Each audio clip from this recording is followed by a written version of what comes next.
Halo para pendengar dimanapun kalian berada. Dari dulu banyak banget dari kalian yang selalu minta gua untuk buat rekomendasi anime. Nah, mumpung sekarang lagi Ramadan, gua bakal buat playlist singkat tentang rekomendasi anime yang bisa kalian tonton secara legal dan juga aman untuk ditonton sambil berpuasa. Rencananya, gua bakal rilis video seperti ini setiap minggu hingga masuk lebaran. So langsung aja, ini dia 7 anime legal dan aman untuk kalian tonton di bulan Ramadan bagian pertama. Nomor 1, Hyouka. Ini adalah anime yang mengambil genre school, slice of life, dan misteri. Bercerita tentang Oreki Hotaro yang terpaksa harus bergabung dengan klub literatur karena saran dari kakaknya. Ketika Oreki datang ke ruangan klub itu, dia justru bertemu dengan seorang gadis bernama Chitanda Eru yang tanpa dia sadari sedang terkunci di dalam ruangan.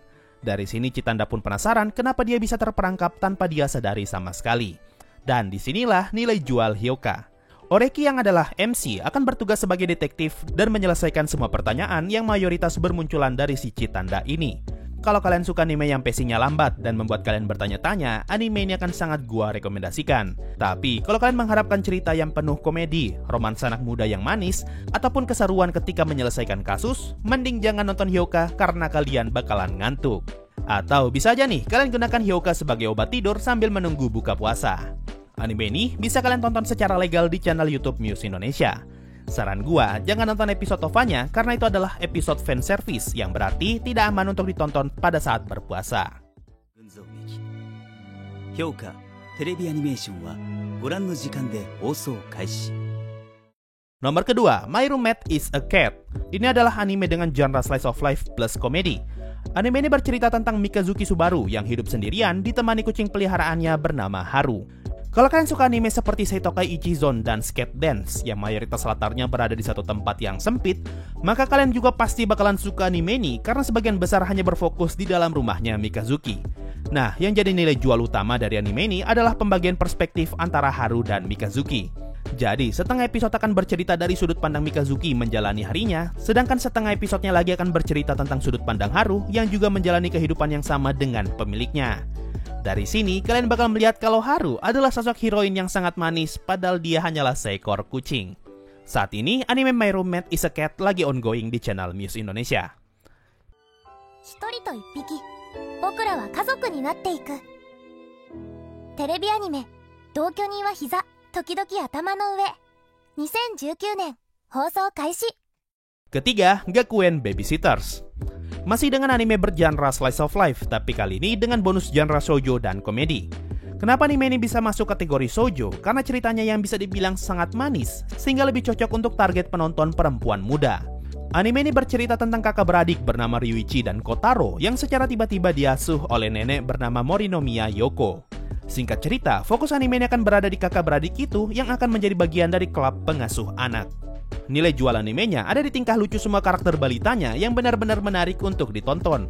Walaupun target pasarnya adalah shoujo, tapi gua rasa anime ini bisa tetap dinikmati oleh semua kalangan sebagai pengisi waktu luang jika kalian ingin menonton anime yang santai. Dan tentu saja, anime ini bisa kalian tonton di Muse Indonesia.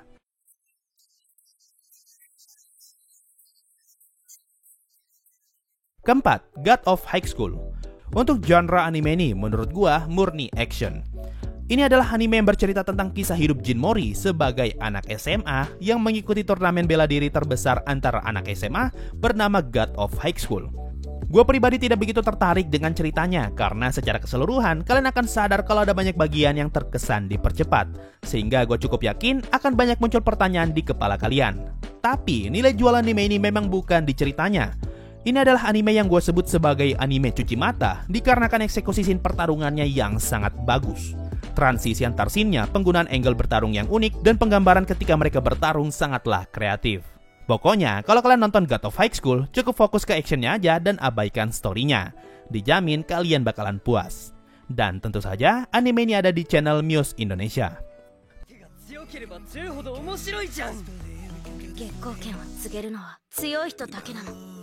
Kelima, Talentless Nana. Gimana ya?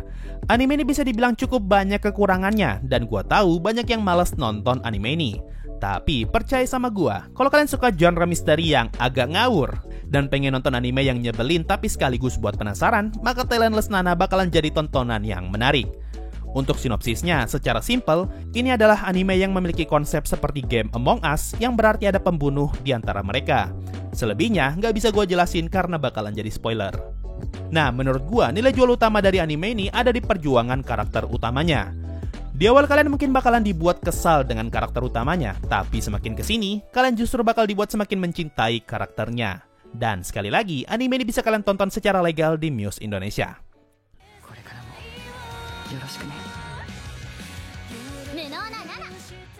Lanjut, nomor 6, Yakusoku Neverland. Anime ini bisa kalian tonton secara legal di aplikasi Ikiyi. Untuk season 1-nya, anime ini memiliki genre psikological horror, thriller, dan misteri. Gua sangat menyarankan kalian untuk tonton season 1-nya, sedangkan untuk season 2-nya, kalian bisa memutuskan sendiri apakah ingin nonton atau tidak. Tapi yang jelas, kedua seasonnya aman untuk kalian tonton sambil berpuasa. Ini adalah anime yang bercerita tentang sebuah panti asuhan yang berada di lokasi terpencil dan dikelilingi dengan tembok yang sangat tinggi. Panti itu berisi banyak anak kecil yang sengaja dirawat dan dibesarkan untuk nantinya dikirim ke orang tua asuh mereka. Tapi ternyata yang menunggu mereka bukanlah orang tua asuh, melainkan sosok yang sangat mengerikan. Nah, nilai jual tertinggi dari anime ini adalah rasa tegang yang harus Emma lalui karena dia harus memikirkan cara untuk bisa keluar dari panti asuhan ini tanpa bisa digagalkan oleh para pengasuh.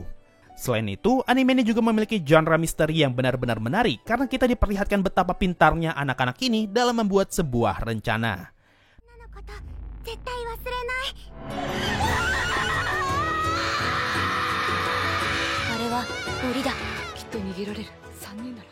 Dan rekomendasi terakhir adalah Kimetsu no Yaiba. Gua rasa sih sia-sia ya gue merekomendasikan anime ini karena gue yakin sebagian besar dari kalian pasti sudah nonton anime ini.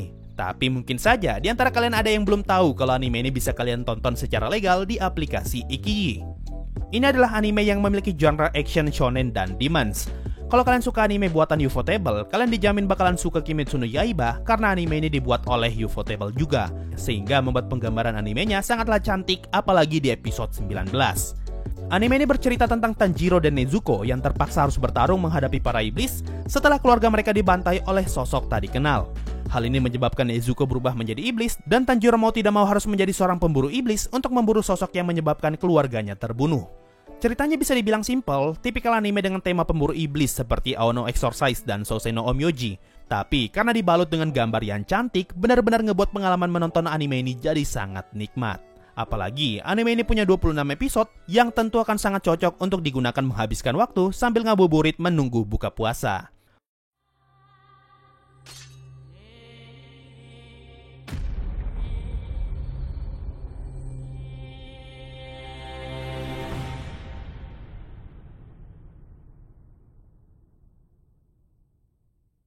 So, itu tadi 7 rekomendasi anime yang bisa kalian tonton secara legal dan aman ketika berpuasa.